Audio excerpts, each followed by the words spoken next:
5 বছর আগে পুরো পৃথিবীতে অদ্ভুতভাবে বাবলস পড়া শুরু হয় এবং এইটা পুরো পৃথিবীতে কলহ সৃষ্টি করে ফেলে। এরপর জাপানের ক্যাপিটাল টোকিওতে একটা অজানা অরিজিনের মাধ্যমে বড় ধরনের বিস্ফোরণ হয় এবং পুরো টোকিও শহরকে একটা বড় ধরনের বাবল ঘিরে ফেলে। পৃথিবীর অন্যান্য সব জায়গায় বাবলস পড়া বন্ধ হয়ে গেলেও শুধু এই বড় বাবলটার মধ্যে ছোট ছোট বাবলস পড়া বন্ধ হয়নি। পৃথিবীর অন্যান্য অনেক দেশ থেকে বড় বড় বিজ্ঞানীরা আসে সেইখানে গবেষণা করতে, কিন্তু কেউই খুঁজে পায় না যে এইগুলোর উৎপত্তি আসলে হলো কিভাবে। একসময় এই ছোট ছোট বাবলসগুলো বাস্ট হওয়া শুরু করে এবং এইগুলো পানিতে পরিণত হয়। এইভাবে পুরো টোকিও শহরটাই নষ্ট হয়ে গেছিল। এখন টোকিও শহরটা আর জাপানের রাজধানী নেই, এইটা একটা পরিত্যক্ত জায়গা হয়ে গেছে এবং সরকার কর্তৃক এইখানে ঢোকা নিষিদ্ধ।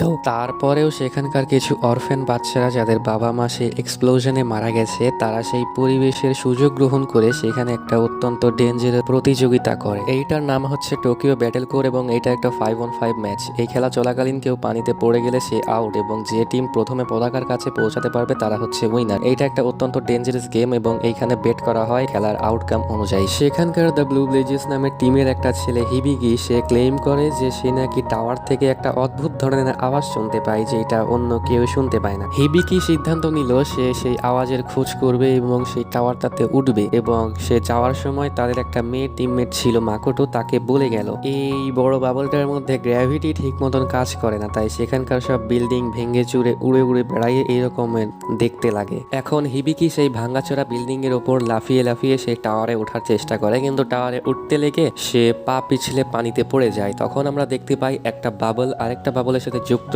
হয়ে একটা মেয়ে হয়ে গেল এবং সেই মেয়ে গিয়ে হিবিকিকে কিস করলো এবং তাকে মাটিতে উপরে তুলে নিয়ে এলো। হিবিকি অজ্ঞান হয়েছিল এবং সেই মেয়েটা হিবিকির গায়ে একটু টাচ করতেই সেই মেয়েটার হাতে বুদবুদ করে অনেকগুলো বাবলস বের হয়ে পড়ে। ওইদিকে মাকোতো তাদের হয়তো সেটা টিমের ক্যাপ্টেন হবে, তাকে বলে দিয়েছিল যে হিবিকি টাওয়ারে উঠতে গেছে, তো সে হিবিকিকে আটকাতে শিপ নিয়ে গেছিল, গিয়ে সেখানে হিবিকিকে অজ্ঞান দেখে তাকে শিপে করে তুলে রেস্কিউ করে নিয়ে আসছিল, সাথে সেই মেয়েটাকেও নিয়ে আসছে যে মেয়েটা তাকে বাঁচিয়েছিল। সেই মেয়েটাকে দেখে সবাই অবাক হয়ে জিজ্ঞেস করছিল যে এই মেয়েটা কে। তখন সেই ক্যাপ্টেন বলে যে এই মেয়েটা হিবিকিকে বাঁচিয়েছে। আর কিছুক্ষণ দেরি হলেই হিবিকি তার সৃষ্টিকর্তার সাথে দেখা করে ফেলতো। এই মেয়েটার জন্য সে আজকে বেঁচে ফিরেছে। সেই মেয়েটা সেখানে এসে একদম পাগলের মতন আচরণ করা শুরু করে, এক জায়গা থেকে আরেক জায়গায় বাঁদরের মতন লাফাচ্ছিল, হঠাৎ করে গরম পানির মধ্যে হাত ঢুকিয়ে দিচ্ছিল, এরকম বোকার মতন আচরণ করছিল। সেই মেয়েটা কথা বলতেও পারে না, তার কোনো নামও নেই। তারপরেও তারা সেই মেয়েটাকে তাদের সেই টিমের মধ্যে রেখে দেয়। তারপর রাতের বেলা যখন হিবিকি ঘুমাচ্ছিল, সেই মেয়েটা পরীক্ষা করার জন্য তার হাতটা আবার হিবিকির গায়ে দেয়। তখন সে দেখে যে আসলেই তার হাতে বুদবুদ করে বাবল ফুলে উঠছিল যখনই সে হিবিকিকে টাচ করছিল। ওয়েল বাই দ্য ওয়ে, হিবিকি অনেক ট্যালেন্টেড ছিল তাদের টিমের মধ্যে, সে অনেক মারাত্মক মারাত্মক স্টান্ট করতে পারতো, লাফাতে পারতো অনেক ভালোভাবে। তবে সেই মেয়েটা অনেক ট্যালেন্টেড ছিল। হিবিকি যেসব স্টান্ট করতো সেই মেয়েটা একবার দেখার সাথে সাথে সেই মেয়েটাও হিবিকির মতো সেরকম স্টান্ট করতে পারতো। তারপর সেই হিবিকি তাকে একটা নাম দেয়, তার নাম দেয় হচ্ছে উতাক। আর আমরা জানতে পারি তাদের যে ক্যাপ্টেন, টিম ক্যাপ্টেন, সেও অনেকবার সেই টাওয়ারে ওঠার চেষ্টা করেছে কিন্তু উঠতে পারেনি, সেও প্রতিবার ফেল করেছে এবং পড়ে গিয়ে তার একটা পাও ভেঙে ফেলেছে। এখন সে লোহার পা ব্যবহার করে হাঁটে। বাই দ্য ওয়ে, উতার ভয়েস অনেক সুন্দর, আর হিবিকি যে আওয়াজটা সেই টাওয়ার থেকে শুনতে পায়, উতাও সেম আওয়াজটা শুনতে পায় এবং উতাও সেই আওয়াজটা গিয়ে শোনাতে পারে। এরপর মাকোতো একদিন রাতে তার রুমে রিসার্চ করছিল, তার রুমে অনেক বই আছে, কম্পিউটার আছে, সে রিসার্চ করে আর কি। উতা গিয়ে সেখানে একটা বইয়ে হাত দেয়, সেই বইটা ছিল একটা গল্পের বই এবং মাকোতো সেই বইটা তাকে পড়ে শোনায়। উতা তো কথা বলতে পারে না, পড়তেও পারে না। গল্পটা একটা লিটল মারমেড এবং একটা প্রিন্সকে নিয়ে। লিটল মারমেড পানির নিচে বসবাস করে, সে অনেক সুন্দর, তার গলার আওয়াজটাও অনেক সুন্দর। একদিন যখন লিটল মারমেডটা পানির উপরে মাথা বের করে দেখে, সেখানে একটা প্রিন্সকে দেখে সে অনেক মুগ্ধ হয়ে যায়। যাই হোক, এইদিকে আবার হিবিকি সবসময় মাথায় হেডফোন দিয়ে থাকে কারণ তার বেশি আওয়াজ শোরগোল এইসব ভালো লাগে না। তো পরের দিন সকালবেলা হিবিকি ফ্রেশ বাতাস খাচ্ছিল মনে হয়, তখন ওতা গিয়ে তাকে বলে যে তুমি হচ্ছে সেই প্রিন্স আর আমি হচ্ছি সেই লিটল মারমেড। এইটা শুনে হিবিকি অবাক হয়ে পড়ে যে তুমি কথা বলা শিখলে কিভাবে। মানে ওতা কেবল কথা বলা শিখছিল, আর ওতা যে কথাটা বললো যে তুমি প্রিন্স আমি লিটল মারমেড, এই কথা শুনে আবার হিবিকি অনেক লজ্জা পেয়ে গেল। তখন তার সেই পানিতে পড়ে যাওয়ার সময় যখন ওতা তাকে কিস করে সেই কথাটা মনে পড়ে। এইটাই সে অনেক লজ্জিত হয়ে দৌড় দেয়। হিবিকির একটা সিক্রেট জায়গা আছে, সেখানে অনেকগুলো ফুল আছে, ফুল ফুটে আছে, সেখানে গিয়ে সে ফুলের যত্ন নেয়। উতা তাকে ফলো করতে করতে সেখানে যায়। গিয়ে হিবিকি উতাকে বলে যে এটা সিক্রেট এবং এইটা কাউকে বলবে না। এটা শুনে উতা খুশি হয় যে একটা সিক্রেট আমার এবং হিবিকির মাঝখানে। যাই হোক, তখন হিবিকি উতাকে তার কিছু মনের কথা খুলে বলে। হিবিকি সেই ছোটবেলা থেকে শব্দকে অপছন্দ করে, সে যেই শহরে বাস করতো শহরের আওয়াজ তার একদমই ভালো লাগতো না, সে সবসময় সবসময় মাথায় হাত দিয়ে থাকতো। তাই তার মা তাকে একটা হেডফোন নিয়ে এসে দেয় এবং তার মা তাকে অনেক ডাক্তারও দেখিয়েছে কিন্তু সে সুস্থ হয়নি। এরপর তো সেই বিস্ফোরণে তার মাটা মারা গেল। হিবিকি এর আগে কখনো তার মনের কথা এইভাবে খুলে কারো কাছে বলেনি। এই প্রথমবার উতার কাছে সে তার মনের কথা এইভাবে বলল। উতা সেটা শুনে দৌড় দেয়, দৌড় দিয়ে সে গান গাওয়া শুরু করে।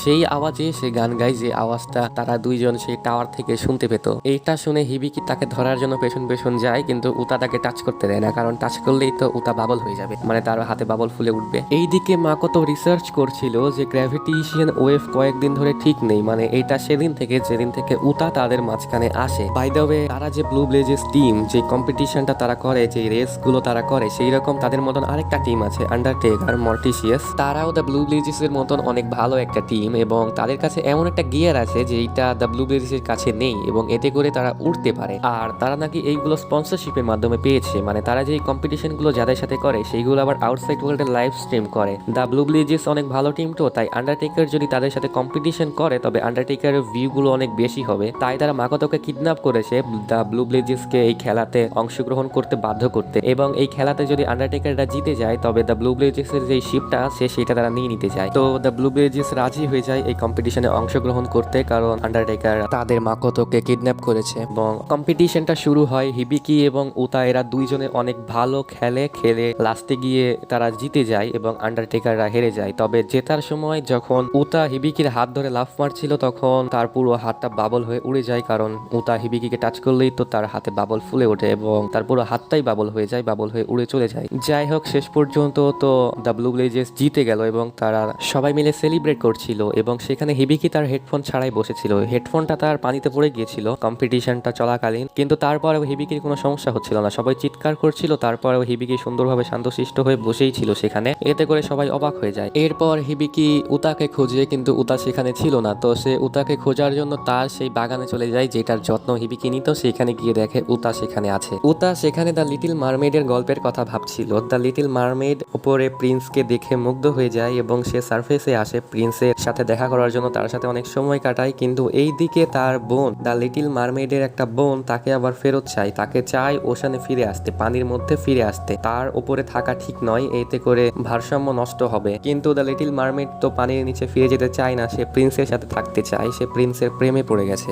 যাই হোক, হিবিকি সেখানে গিয়ে উতাকে একটা রেয়ার শামুক গিফট করে, যেটা কানের কাছে ধরলে অনেক সুন্দর একটা আওয়াজ শোনা যায়। এইটা তাকে গিফট করে মালা বানিয়ে দেয় আর হিবিকি তাকে কনফেস করে দেয় যে হিবিকি উতাকে পছন্দ করে। তখনই আশেপাশে হঠাৎ লাল লাল বাবলস পড়া শুরু হয়। এইদিকে মাকোতো সেটা দেখে অবাক হয়ে যায়। মাকোতো গিয়ে তার কম্পিউটারে একটু টিপাটিপি করে দেখে যে এটা সেই 5 বছর আগে যেই রকম হয়েছিল, সেই বড় বিস্ফোরণের আগে সেই রকম হচ্ছে, মানে সেই বিস্ফোরণটা আবার হবে। এইদিকে উতা এবং হিবিকি সেই টাওয়ারটার কাছেই ছিল। উতা হিবিকিকে বলে লিটল মারমেডটা প্রিন্সকে অনেক দেখার শখ করেছিল এবং সে প্রিন্সকে দেখার জন্য পানি থেকে উপরে উঠে আসে এবং শেষবারের মতন সেই ছোট জলপরীটি প্রিন্সকে দেখার একটা সুযোগ পায় এবং এরপর তাকে আবার পানিতে ফিরে যেতে হবে। এইটা বলতেই পেছন থেকে অনেক লাল লাল বাবলস এসে উতাকে ঘিরে ফেলে, ঘিরে নিয়ে চলে যায় এবং যাওয়ার সময় উতা বলে ওরা আমাকে নিতে এসেছে এবং আমাকে তাদের থামাতে হবে, আমি গেলাম, থাকো। এইটা বলে উতা চলে যায় এবং সেই বিল্ডিংটা ভেঙে হিবিকি পানিতে পড়ে যায়। তাদের ক্যাপ্টেন এসে তাকে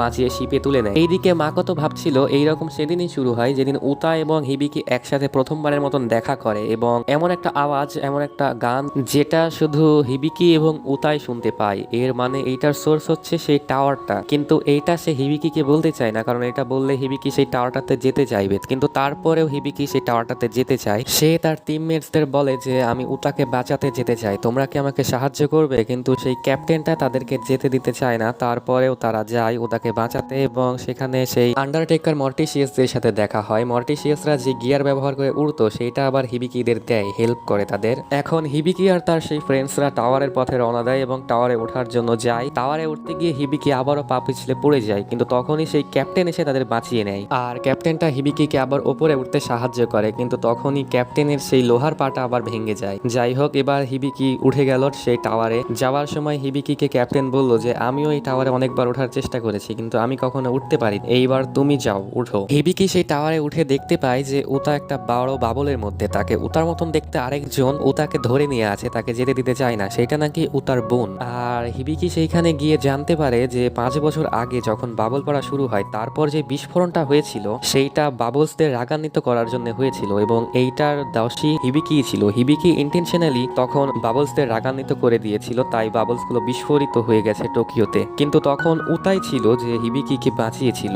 এখন হিবিকি উতাকে বাঁচানোর জন্য যেতে চায়, কিন্তু সেই লাল লাল বাবলসগুলো তাকে যেতে দেয় না, তাকে আটকিয়ে ফেলে। এইদিকে উতাকে তো তার বোন ধরে আছে, তো সেও যেতে পারছিল না। তখন উতা বলল যে ছোট্ট জলপরীটি একটা মানুষ রাজকুমারের দিকে তাকিয়ে থাকতো এবং সে সরাসরি পানির গভীরে ডুব দেয়। এই কথা বলে উতা তার বোনের হাত থেকে ছিটকানি মেরে চলে আসে এবং চলে আসার সময় তার আরেকটা হাতও বাবলস হয়ে উড়ে যায় এবং সে লাফ দেয় পানিতে, দিয়ে হিবিকিকে জড়িয়ে ধরে। এবার হিবিকি উতাকে ধরে পালাচ্ছিল আর পেছনে লাল বাবলস গুলো তাদেরকে ধরতে আসছিল।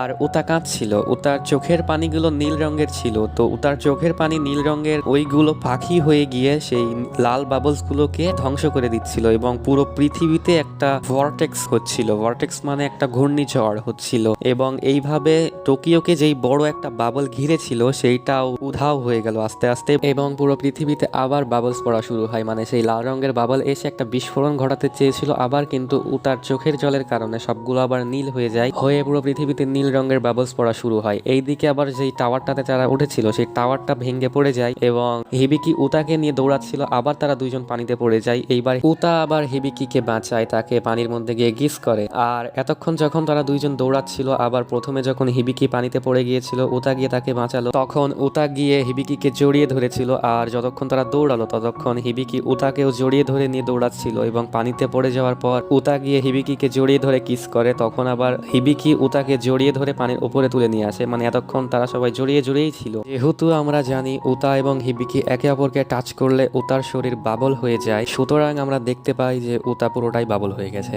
এবং হিবিকি উতাকে সারফেসে তুলে যখন নিয়ে আসে তখন উতা সম্পূর্ণটাই বাবল হয়ে যাচ্ছিল, শুধু তার একটুখানি বাকি ছিল। সেইটুকু দিয়ে উতা বলল যে এইটা হচ্ছে মানব হার, মানুষের মন, এটা হচ্ছে ইমোশন, এইটা হচ্ছে ভালোবাসা, যেটা আমি এক্সপেরিয়েন্স করতে পেরেছি তখনই যখন আমি তোমার সাথে ছিলাম হিবিকি। আমি অত্যন্ত খুশি ছিলাম আর এখন আমার অনেক কষ্ট হচ্ছে আমার চলে যাওয়ার সময়। এইদিকে হিবিকিও কাঁদছিল, হিবিকিও উতাকে ছেড়ে দিতে চায় না, উতাকে বলে তুমি আমাকে ছেড়ে যেও না, কিন্তু এইদিকে উতা তো পুরোটাই বাবলস হয়ে উড়ে চলে যাচ্ছিল। তো শেষ পর্যন্ত উতা সম্পূর্ণটাই বাবল হয়ে যায় এবং উড়ে চলে যায়। যাওয়ার আগ মুহূর্তে উতা বলে যায় যে আমরা এক সময় আবার দেখা করব, আমি তোমার সাথে আবারও দেখা করতে চাই। এইভাবে পুরো পৃথিবীটা অনেক সুন্দরভাবে দেখায় এবং সবকিছু আবার আগের মতন হয়ে যায়। মানে পুরো টোকিওটা ধ্বংস হয়ে গেছিল সেটা পুরো একদম ডুবে যায়, সেটা তো ডুবেই যায়, তবে সেইখানে যে একটা বড় বাবল পুরো টোকিওকে ঘিরে ছিল সেই বাবলটা অদৃশ্য হয়ে যায় এবং তার মধ্যে ছোট ছোট বাবলস পড়াও বন্ধ হয়ে যায়। এরপর হিবিকি তার নর্মাল লাইফ চালিয়ে যায়, সে আবার সেভাবে রেস করতে থাকে, সেভাবে কম্পিটিশন করে, সেই খেলাগুলো যেগুলো সে আর আগে করতো সেগুলো সেভাবে নর্মাল ভাবে করতে থাকে। আর লাস্টে গিয়ে হিবিকি যখন দৌড়াচ্ছিল তখন আমরা দেখতে পাই হিবিকির পাশে একটা বাবলও উড়ছিল এবং দি এন্ড সিনেমা শেষ।